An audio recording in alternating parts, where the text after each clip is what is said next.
G'day everyone, James here with JWN Lawn Care and Landscaping, bringing you another video.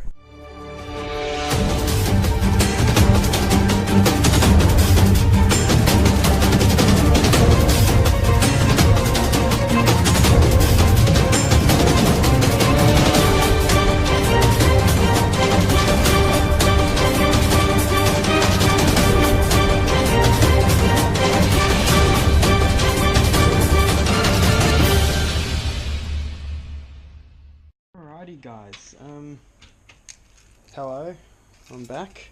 I've noticed new intro. It's going to be put in for this video. This is the first video. It's converting now. It's basically a shortened version of the trailer I did.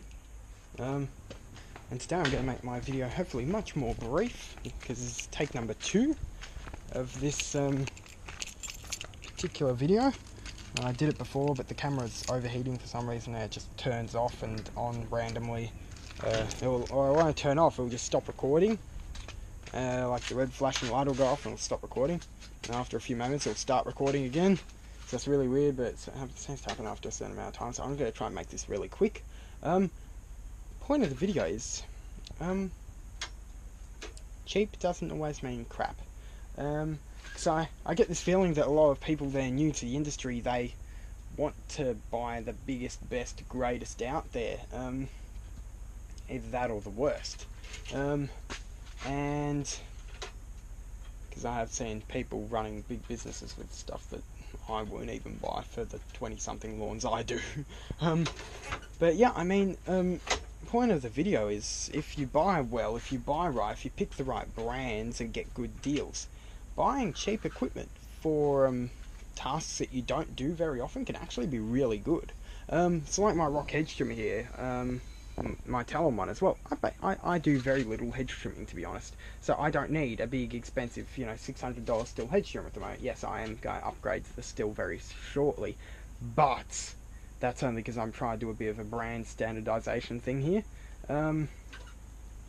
But in all honesty, you don't need you know, big expensive hedge trimmer or whatever if you don't use it much. For what I'm doing, I'm very happy with this. It's lightweight, it's got good anti-vibration stuff, it's got a swivel handle, and to be honest, none of those things you find on a cheap Stihl hedge trimmer even. So, and they're not even cheap, they're bloody expensive, and they don't come with those things. That was $37 and it comes with them.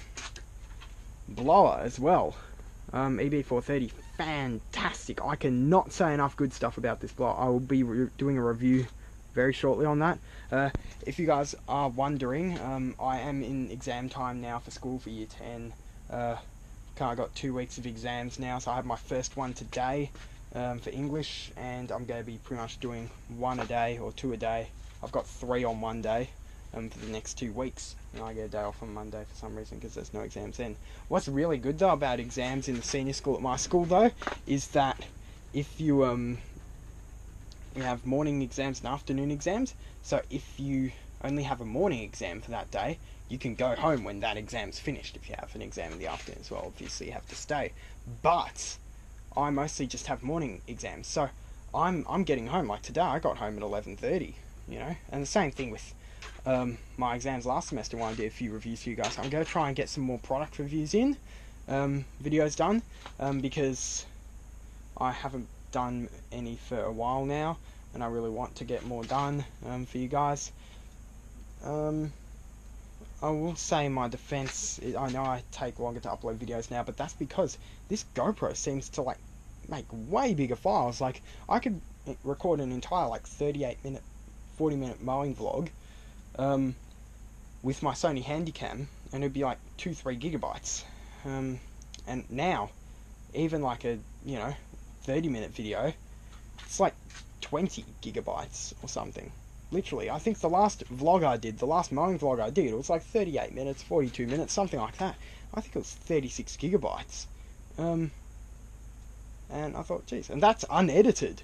That's just raw footage coming out of this camera, guys. So, yeah, it takes ages to render once I've put it in my editor, and then it takes ages to upload onto YouTube. So yeah, that's why it takes so long for me to upload videos. But anyways, back onto the main topic.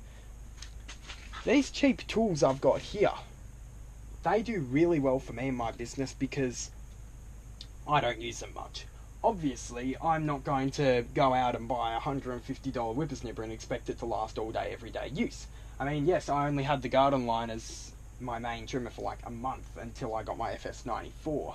As for that very reason, because I knew otherwise I'd burn it out real quick. If you're not using them much though, you can drag them out for a really, really long time. And same thing with this rock hedge trimmer here and the backpack blower and everything, because they don't get a lot of use.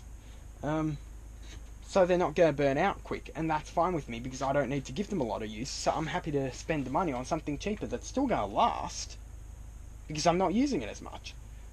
So make smart choices, guys. I know it might be nice to have a, you know, big trailer full of Stihl stuff or Echo stuff or Red Max Husqvarna, whichever brand you like, but think about whether you really need all Stihl stuff, all Echo stuff, all Red Max, you know.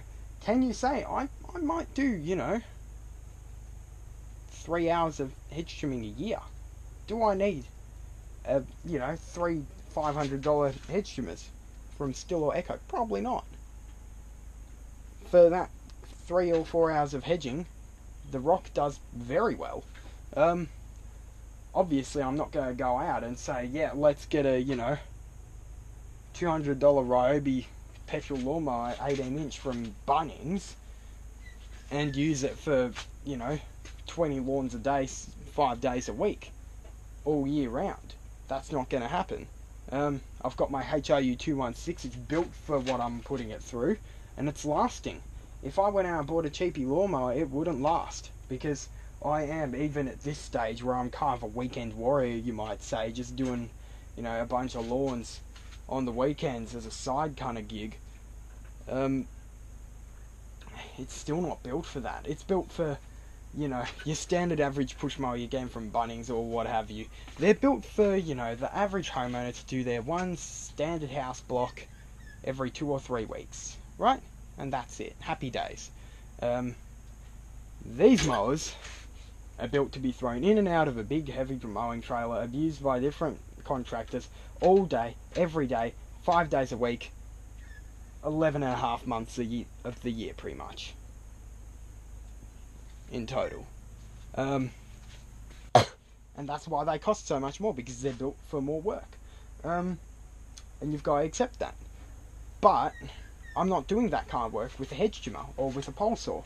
So why would I spend that kind of money on a pole saw or a hedge trimmer when it's not going to make itself back? Because the thing you really need to think about, guys, is can your equipment pay itself off? If your equipment can't pay for itself within like 6 months of you buying it, it's probably not such a great purchase.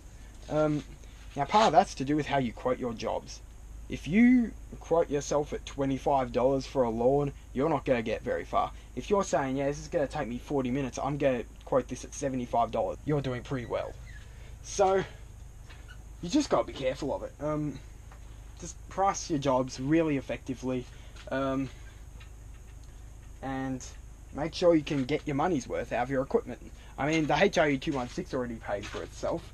The EB430 is probably just about already paid for itself. The Gardenline's paid for itself. The Rock's paid for itself. The FS94's paid for itself multiple times.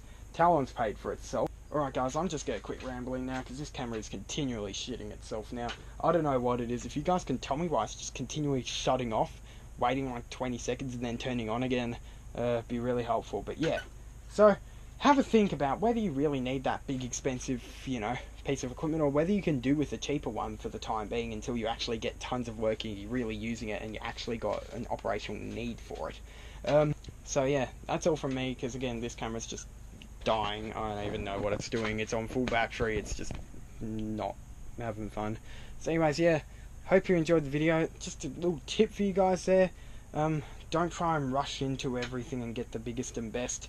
You'll get there eventually, but it's going to take time, it's going to take money, it's going to take a lot of effort. But if you put all those 3 things in, you'll get a lot out of it. So, hope you enjoyed the video, and have a great day, everyone.